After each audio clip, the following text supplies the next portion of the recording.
बहुत बढ़िया है, बहुत बढ़िया। अब ये मारुति के पीछे लग गए, भाई हमको मर्चेंट बैंकर बनाओ, हमको मर्चेंट बैंकर बनाओ। इनका एक सीनियर एम्प्लॉय मारुति के साथ पहले काम भी कर चुका था कि भैया हमको मर्चेंट बैंक। मारुति का तुम छोटा सा बैंक हो, तुम छोटा सा बैंक हो, तुम्हारी तो ब्रांचेस भी ज्यादा नहीं है, कुछ भी नहीं है, तुम इतने बड़े आईपीओ कैसे मैनेज करोगे? वहां उदय कोटक ने फिर कहानी सुनाई, अरे ब्रांचेस कम है उससे क्या होता है, लेकिन इतने बिजनेस खोल दिए मैंने, मैं लार्जर देन लाइफ पिक्चर समझाई। भैया तुम्हें मेरा कोटक महिंद्रा फाइनेंस लिमिटेड नहीं मालूम क्या? इन्वेस्टमेंट बैंकिंग आम नहीं पता, म्यूचुअल फंड नहीं पता, लाइफ इंश्योरेंस नहीं पता, कोटक सिक्योरिटीज नहीं पता, तुम्हें नहीं मालूम कि कोटक महिंद्रा एसेट मैनेजमेंट, तुम्हें नहीं मालूम कि मैं गोल्डमैन सैक्स का पार्टनर हूं, तुम्हें नहीं मालूम मेरा फोर्ड के साथ जॉइंट वेंचर है। भाई साहब मैं कोटक महिंद्रा, और अपने ट्रैक रिकॉर्ड को ऐसे समझाया, और मारुति से पैसा भी कम चार्ज किया, मारुति मना ही नहीं कर पाई, मारुति अग्री कर गई, और मारुति का आईपीओ ओवर सब्सक्राइब हो गया 13 गुना। उस समय इन्होंने 10,000 करोड़ रुपया रेज किया था।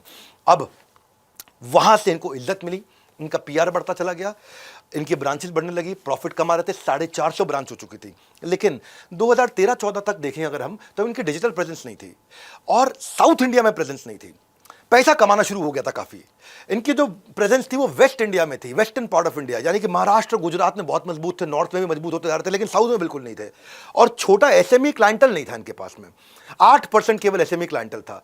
तो कोटक ने वहां पे एक और स्ट्रेटेजिक डिसीजन लिया, जितना पैसा कमा करके इकट्ठा किया उससे आईएनजी व्यासा खरीद लिया 2014 में।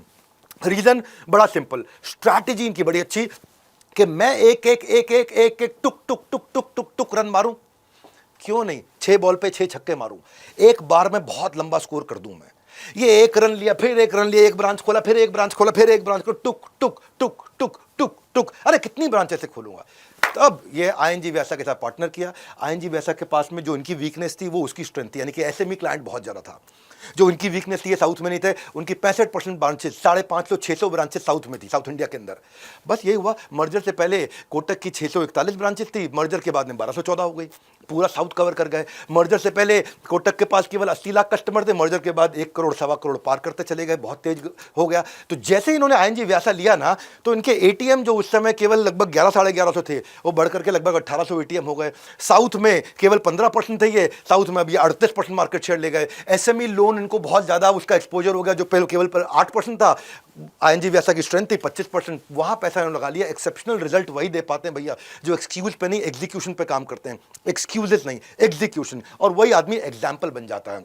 ऐसे ही इंस्पायरिंग आइकॉन्स की स्ट्रैटेजी और स्टोरीज लेके आता रहूंगा। इतना विशाल बैंक बिना पैसे के, अपने आप इन्होंने कहानी पे कहानी, कहानी पे कहानी, 6 स्ट्रैटेजीज आपने सुनी,